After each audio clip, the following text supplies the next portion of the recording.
प्रस्तुत हिंदी कहानी आप सुन रहे हैं प्रोफेसर मित्रा, सुभद्रा कुमारी चौहान द्वारा लिखा और मेरे स्वर में। नमस्कार साहित्य प्रेमियों, आज लेकर के आए हैं आपके लिए सुभद्रा कुमारी चौहान की एक और रचना। तो कहानी के अंत तक बने रहिएगा और कमेंट में बताइएगा आपको वीडियो कैसा लगा। अगर चैनल पर नए हैं तो लाइक शेयर सब्सक्राइब जरूर कीजिएगा। प्रोफेसर मित्रा 40 की दहली के करीब पहुंच चुके थे, किंतु थे अभी तक अविवाहित। ये बात नहीं थी कि वे विवाह नहीं करना चाहते थे, पर वे जैसी आदर्श पत्नी की खोज में थे वैसी उन्हें अभी तक नहीं मिली थी। प्रोफेसर मित्रा स्वभाव से ही बहुत उदार और सुशील थे। रंग सांवला, कद ऊंचा और चेहरा सुडौल था। बहुत कम बोलते थे, स्वभाव के कुछ झक्की थे, पर थे अच्छे आदमी। कभी घंटों मेज पर हाथ की कोहनियां टिकाए गालों पर हाथ रखे वे विचार मग्न बैठे रहते थे, और कभी बातचीत करते करते कुछ ख्याल आ जाता तो वे बिना कुछ बोले ही बातचीत समाप्त करने के लिए उठ खड़े हो जाते। परंतु लड़के उन्हें चाहते थे और उनका आदर भी करते थे। वे फिलॉसफी के प्रोफेसर थे। सेकेंड ईयर के एक लड़के कांति किरण को वे बहुत चाहते थे। कांति किरण एक निर्धन परिवार का लड़का था। उसकी फीस और पढ़ाई का कुल खर्च प्रोफेसर मित्रा अपने पास से देते थे। कांति किरण सच्चरित्र, सुशील, तीक्ष्ण बुद्धि और मेधावी था। यही कारण था कि आर्थिक सहायता करने के अतिरिक्त प्रोफेसर मित्रा उससे बहुत स्नेह करने लगे। प्रोफेसर मित्रा अविवाहित थे ही। शहर से जरा हटकर उनका एक बड़ा सा बंगला था, जिसमें रहने वाला उनके अतिरिक्त कोई न था। उन्होंने एक दिन कांति किरण से अपने बंगले पर ही रहने को कहा, और कांति किरण तब से उन्हीं के बंगले पर रहने लगा। इस प्रकार प्रोफेसर मित्रा ने अपने सूने जीवन में एक साथी का निर्माण कर लिया। गर्मी की लंबी छुट्टियों के बाद जब कॉलेज खुला तो नई भर्ती होने वाली लड़कियों में कांति किरण की भांति एक लड़की मृणाल पर भी प्रोफेसर मित्रा की अनुकंपा विशेष रूप से हो गई। ये मृणाल कौन थी? कोई नहीं जानता था। मैट्रिक उसने कलकत्ता से ही पास किया था। अपनी विधवा माँ के साथ कुछ ही दिन हुए थे यहाँ पर आई थी। मृणाल की माँ निर्धन थी। यहीं के लड़कियों के मिडिल स्कूल में वह उपपाठिका होकर आई थी। मृणाल की माँ और प्रोफेसर मित्रा में कब पहचान हुई ये कोई नहीं जानता, किंतु मृणाल के पढ़ने का सारा खर्चा प्रोफेसर मित्रा ने अपने ऊपर ले लिया। यही नहीं कि प्रोफेसर मित्रा केवल कांति किरण और मृणाल को ही आर्थिक सहायता देते हों, वे और भी बहुत से गरीब लड़कों की सहायता करते थे। बैंक में उनका कोई हिसाब न था। हर महीने की तनख्वाह उनके आवश्यक खर्च को निकालकर इसी प्रकार निर्धन विद्यार्थियों की सहायता में उठ जाती। वे प्रायः कहा करते थे कि हर महीने मुझे इतने रुपए मिलते हैं, मैं उन्हें इस प्रकार न बांटूं तो क्या करूं? न स्त्री न बच्चे रुपयों का संग्रह करके मैं क्या करूंगा? मृणाल की माँ को महीने में कुल 30 रुपए मिलते थे, जो दोनों माँ बेटी के लिए सम्मान के साथ रहने के लिए पर्याप्त नहीं थे।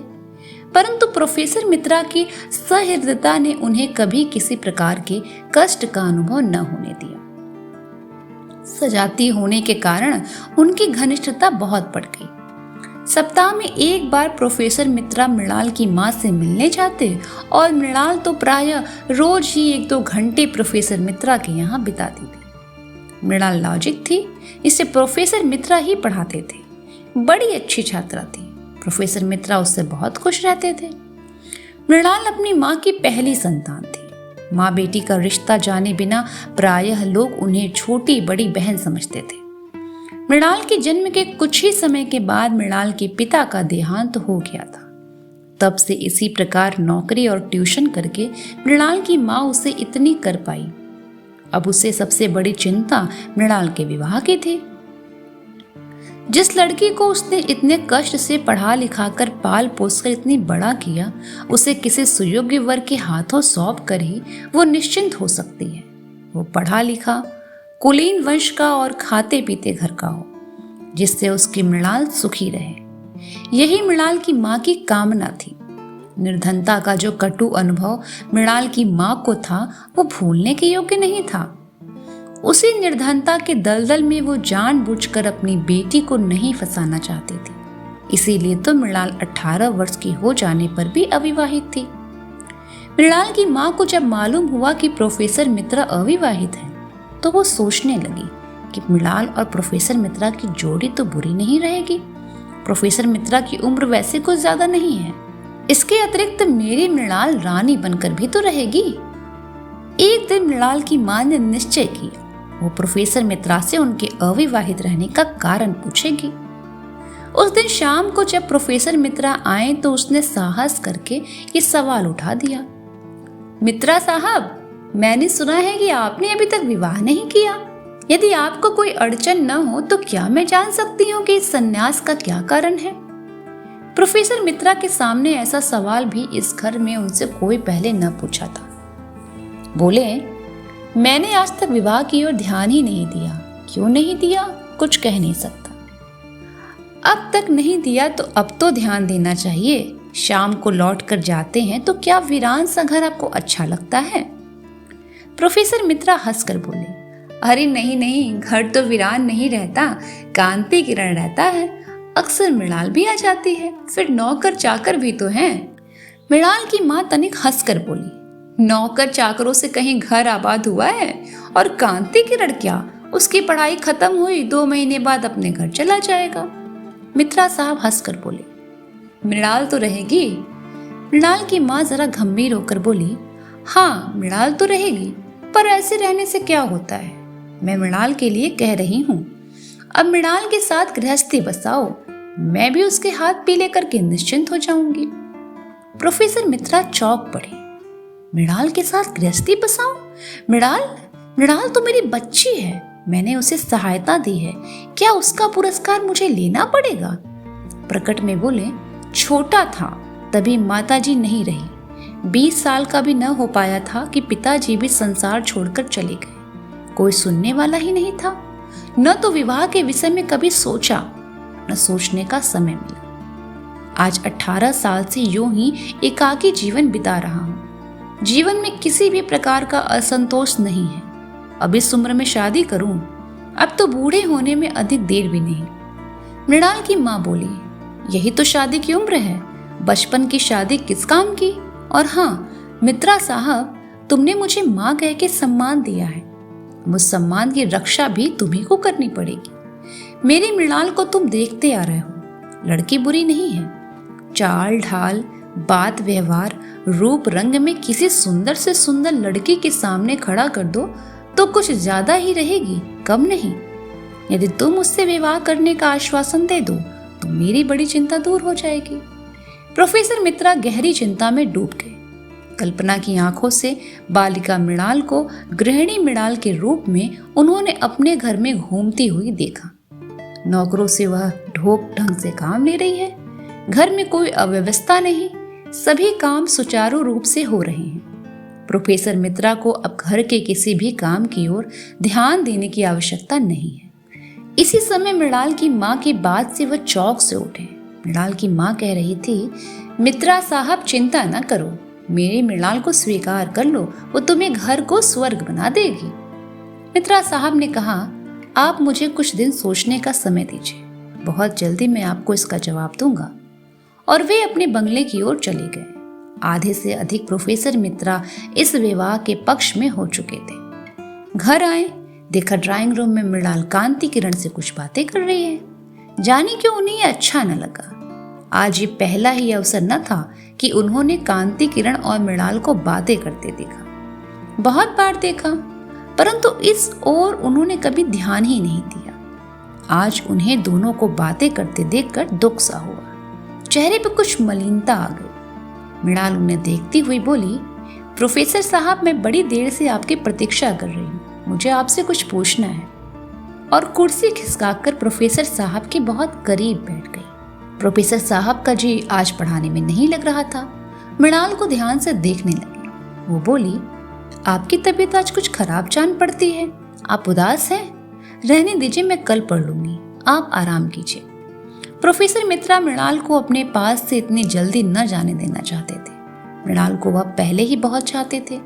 फिर आज उसकी माँ ने विवाह का प्रसंग छेड़कर मृणाल के प्रति उनकी सारी कोमल भावनाओं को जागृत कर दिया। वे बोले, पढ़ो मत, कुछ देर पास बैठो मृणाल। मृणाल बैठ गई। मित्रा ने कई बार उसके सुंदर मुख और अल्हड़ यौवन को ध्यान से देखा। उन्होंने निश्चय किया कि विवाह करूंगा। मैं जिस आदर्श रमणी की खोज कर रहा था वो मृणाल ही तो है। उससे कल्पना जगत में मृणाल उनकी गृहिणी, बंगले की अधीश्वरी, उनके बच्चों की माँ, सब कुछ बन गई। इधर मृणाल को बैठे बैठे 20 मिनट हो गए। उसने पूछा, क्या मैं जाऊं? रात बहुत हो जाएगी तो माँ बहुत घबराएगी। प्रोफेसर मित्रा चौंक पड़े। बोले, हाँ मृणाल, रात बहुत हो गई है, चलो मैं तुम्हें छोड़ आता हूँ। अरे आप क्यों तकलीफ दे रहे हैं, ड्राइवर से कह दीजिए, मृणाल ने कहा। पर प्रोफेसर साहब न माने। वे बोले, नहीं, चलो मैं ही छोड़ आऊंगा। और वे मृणाल को लेकर चले गए। ड्राइवर तो था भी नहीं। ऐसी हालत में प्रायः कांति किरण ही उसे छोड़ने जाया करता था। इस वार्ता में भी डॉक्टर की जगह मृणाल का मतलब कांति किरण से ही था।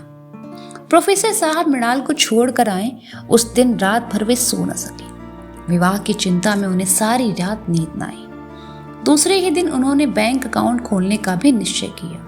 घर गृहस्थी का सब कुछ तो उन्हें अब संग्रह करना ही पड़ेगा।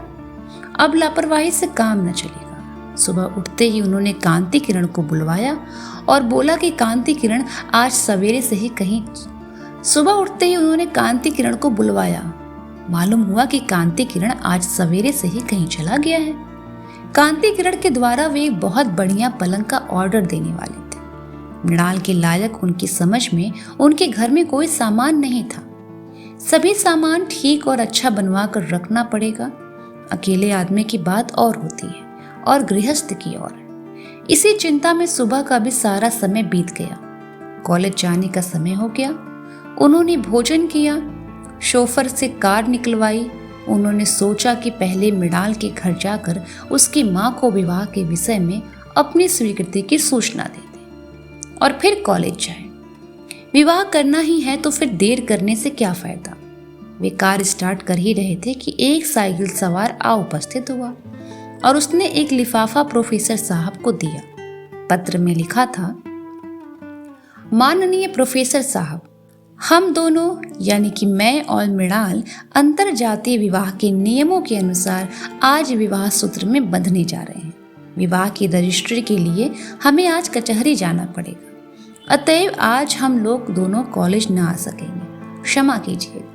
हम हैं आपके आशीर्वाद के अभिलाषी। कांति किरण, मृणाल। पढ़कर एक फीकी हंसी के साथ प्रोफेसर मित्रा ने अपनी कार कॉलेज की तरफ बढ़ा दी।